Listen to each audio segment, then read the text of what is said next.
Hello, my name is Dan Terrence, and welcome to the inaugural episode of the one slide presentation.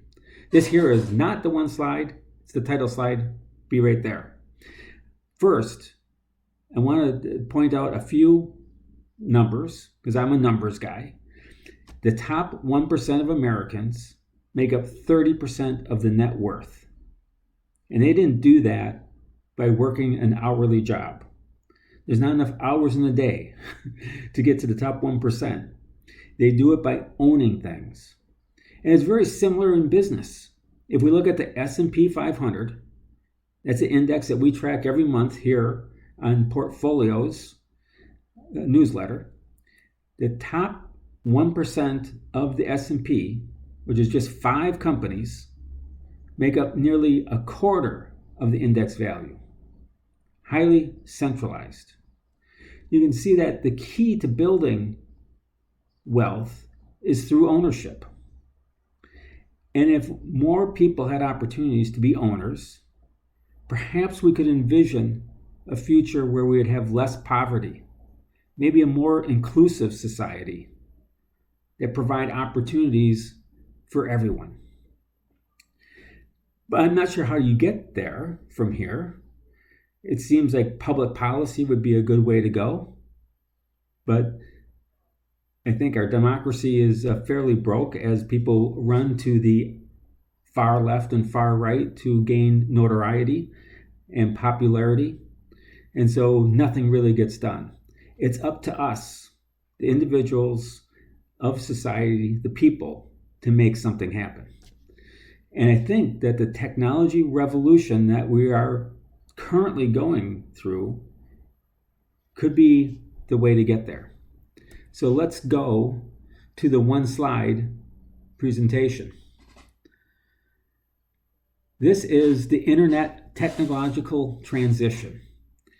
And so what I'm talking about is the technology almost revolution that's happening today is a decentralized web, or what's referred to as Web 3. Some say Web 3.0, but I guess the way to actually say it is Web 3, put the 3 right next to the B. But how we get there and what that is, I think requires us to go back to the beginning. So in around 1990, late 80s, early 90s, the World Wide Web started. And we never referred to it as Web 1.0. That came later. But examples of those key players, some are still here, some are not. You got Google, Netscape, AOL, Yahoo, Internet Explorer. It was the information economy. We even call it the information superhighway. We became consumers of content for those businesses and other people that had kind of static web pages. They could sell their products, sell their services, and we could perhaps buy them online. Probably not in the early years of www, but that's where it went to. We had domain names, page views, and we communicated really in almost a one-way fashion, right, to customers. So kind of the short take of that era is called read. We went there to get information. In the mid-2000s, the social aspect, the ability to interact. We had podcasting, blogging, other networking that allowed people to like your podcast, to leave comments, to interact with others. It became a social networking. And we saw key players emerge like Facebook and Twitter, LinkedIn, YouTube. Also others like Uber, PayPal, Yelp, OpenTable that allowed people to interact, leave reviews, and be social networking. But it was very much centralized control, which has led to the top 5 companies in S&P being worth almost a quarter of the index. So that short take is a kind of a read-write. What we need is to bring the ownership in, to allow the masses to have an opportunity for ownership. And that's the promise of Web 3, where you have read, write, and own. where we own our own personal information and not allow others to benefit from that unless we give them permission to do so. This time frame is really just in the last few years, although a Bitcoin white paper was published back in 2008. And the foundation for how this happens is the blockchain and tokens, the tokenomics. It becomes a token economy.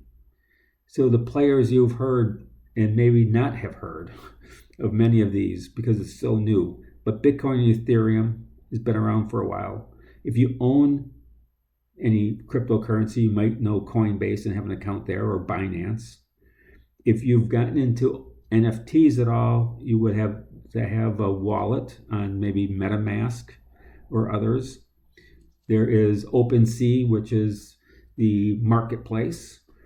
There's Discord for communication, Yuga Labs, and others who are venture capitalists in the space. But it becomes more exchanges, smart contracts, blockchain. We have new business models where you look at the utility of being a member of that community. And as that community strengthens, the tokens that run the economy in that community strengthen. Now, we're all familiar with tokens. We've gone to Chuck E. Cheese, put our $20 into the machine, and we got tokens that got a chance to go play games and earn tickets. And those tickets could then be turned in to get a stuffed animal. The tokens are the same here in Web3. It's just that we're allowing to swap tokens between economies as well. So you can take the Chuck E. Cheese tokens and go buy a gallon of milk at Pick and Save. But it's allowing you to read, write, and own.